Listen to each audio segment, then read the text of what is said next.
ಚಿನ್ನದ ಸರ ಬಿಚ್ಚಿಕೊಟ್ಟ ಸುರೇಶ್, ಬುದ್ಧಿವಾದ ಹೇಳಿದ ಸುದೀಪ್. ಎಲ್ಲರಿಗೂ ಟೊಪ್ಪಿ ಕನ್ನಡ ಟಿವಿ ಯೂಟ್ಯೂಬ್ ಚಾನಲ್ಗೆ ಸುಸ್ವಾಗತ ಅಂತ ಹೇಳ್ತೀವಿ. ಶುರು ಮಾಡೋದಕ್ಕಿಂತ ಮೊದಲು ಯಾರೆಲ್ಲ ನಮ್ಮ ಯೂಟ್ಯೂಬ್ ಚಾನಲ್ ಮೊದಲು ನೋಡ್ತಿದ್ದೀರಿ ಅವರೆಲ್ಲರೂ ಸಬ್ಸ್ಕ್ರೈಬ್ ಮಾಡ್ಕೊಳ್ಳಿ, ಮತ್ತು ಪಕ್ಕದಲ್ಲಿರೋ ಬೆಲ್ ಪ್ರೆಸ್ ಮಾಡಿ.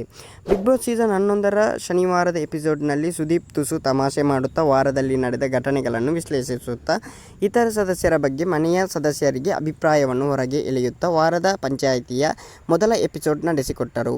ಬಿಳಿ ಬಣ್ಣದ ಉಡುಗೆ ತೊಟ್ಟ ಬಂದ ಸುದೀಪ್ ಆರಂಭದಲ್ಲಿ ಸ್ಪರ್ಧಿಗಳೊಟ್ಟಿಗೆ ತುಸು ತಮಾಷೆಯಾಗಿ ಮಾತನಾಡಿದರು. ಪ್ರಾರಂಭದಲ್ಲಿ ಗೋಲ್ಡ್ ಸುರೇಶ್ ಹಾಗೂ ಹನುಮಂತ ಅನ್ನು ಚೆನ್ನಾಗಿ ಕಾಲೆಳೆದರು.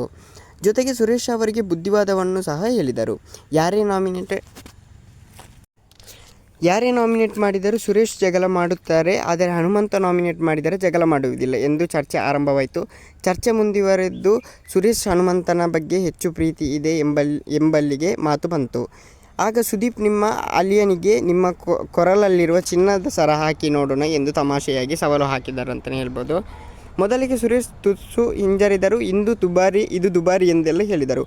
ಬಳಿಕ ಸುದೀಪ್ ತಮಾಷೆಯಿಂದಲೇ ಬಲವಂತ ಮಾಡಿದಾಗ ಧೈರ್ಯವಾಗಿ ಎದ್ದ ಸುರೇಶ್ ಹೋಗಿ ಹನುಮಂತನ ಕೊರಳಿಗೆ ಚಿನ್ನದ ಸರ ಹಾಕಿದರು. ಕೊರಳಿಗೆ ಹಾಕಿದ ಮೇಲೆ ಅದನ್ನು ತೆಗೆಯುವಂತಿಲ್ಲ ಎಂದು ಸುರೇಶ್ಗೆ ಸುದೀಪ್ ಹೇಳಿದರು. ಆದರೆ ಹನುಮಂತ, ಬಿಡಿ ಸರ್, ಅವರು ಮನಸ್ಸಿಂದ ಹಾಕಿಲ್ಲ, ವಾಪಸ್ ಕೊಟ್ಟು ಬಿಡುತ್ತೇನೆ ಎಂದು ಅಂತೆಯೇ ಸುರೇಶ್ಗೆ ಚಿನ್ನವನ್ನು ವಾಪಸ್ ಕೊಟ್ಟರು ಅಂತಲೇ ಹೇಳ್ಬೋದು ಗೈಸ್. ಓಕೆ ಗೈಸ್, ಮುಂದಿನ ವಿಡಿಯೋದಲ್ಲಿ ಸಿಗೋಣ. ಅಲ್ಲಿ ಲೈಕ್, ಶೇರ್, ಸಬ್ಸ್ಕ್ರೈಬ್ ಮಾಡಿ ಅಂತ ಹೇಳ್ತಾ love you so much guys. By.